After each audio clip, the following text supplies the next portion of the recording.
Hello guys, welcome to my channel. Episode की शुरुआत पार्थ और इकबाल से होती है। वो लोग वापस पुराना सीन क्रिएट करते हैं।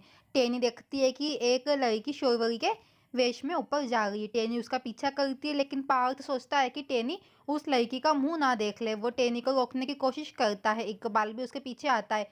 टेनी सीढ़ियों के ऊपर जाके रुक जाती है और ताली बजाती है। वो उनके नाटक की सराहना करती है। इकबाल और पार्थ उसे समझाने की कोशिश करते हैं। पार्थ टेनी को समझाता है कि वो केवल यही चाहता है कि वो सब कुछ याद कर ले। उसे याद रखना चाहिए कि वो जिस दिन गिरी थी उस दिन शोरवरी और उसकी एनिवर्सरी थी। वो भी उसी पर नाराज थी। टेनी ने इकबाल को इतनी आसानी से किसी और को उसको सौंपने का वो आरोप लगाती है। फिर टेनी गुस्सा हो जाती है और इकबाल को धक्का देती है और फिर गुस्से में ऊपर जाने लगती है। पार्थ उसके पीछे जाता है और उनकी वहां पे बहसबाजी होने लगती है। वो उसको पकड़ने लगता है, लेकिन टेनी नीचे गिर जाती है और पार्थ उसे पकड़ लेता है। फिर इप्शिता टेनी पर पानी फेंकने के लिए आती है और उसका इंतजार करती है। फिर वो पानी की बोतल लेकर भागने लगती है और उसका पाँव फिसल जाता है और फिर टेनी उसे देख लेती है और उसे बचाने की कोशिश करती है और इतने में टेनी भी फिसल जाती है। फिर सब एकदम चौंक जाते हैं और उसके पीछे दौड़ते हैं। फिर टेनी नीचे बेहोश हो जाती है। फिर पार्थ और इकबाल उसे देखते हैं।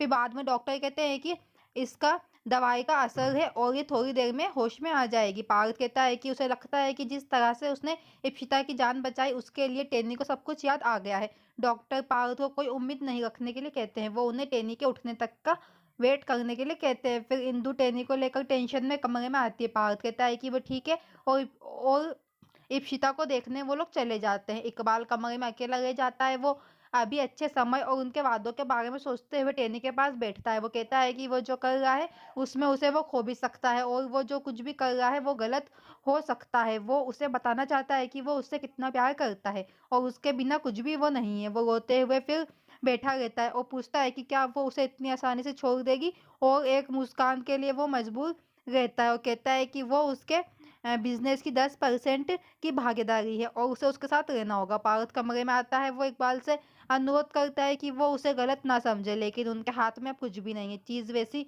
नहीं हुई जैसी उन्होंने प्लानिंग बनाई थी। अम्मी टेनी को लेकर टेंशन में भानुशाली हाउस आती है। इंदु उन्हें शांत करने की कोशिश करती है और बोलती है कि टेनी थोड़ी देर में होश में आ जाएगी। अम्मी ने कल उनका निकाह करने का फैसला किया। इंदु ने उनसे अनुरोध किया कि वो टेनी को इसके बारे में फैसला करने दे।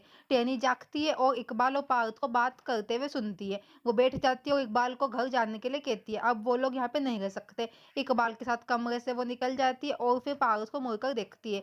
फिर हॉल में नीचे अम्मी टेनी को देखकर खुश हो जाती है। वो अगली सुबह उनके निकाह की घोषणा करती है। इंदु फिर रीति रिवाजों के बारे में कहती है, लेकिन अम्मी कहती है कि सबसे मेन निकाह है और अब वो निकाह ही करेंगे। पार्थ ने अपने फिर आंसू पोंछे। फिर रात में पार्थ कमरे में खिड़की पर खड़ा होता है और सब कुछ याद करता है। टेनी भी अपने कमरे में रहती है और इंदु द्वारा दी गई एल्बम को देखती है। उसे सब कुछ याद आ गया होता है। वो याद करती है कि कैसे पार्थ, शोरवरी और वो लोग खुश थे, और इप्शिता के साथ उसकी सारी यादों के बारे में सोचती है और उसकी याददाश्त वापस आ गई है। वो फिर रोती है और खिड़की के वहाँ अपना सिर रखकर बैठी रहती है।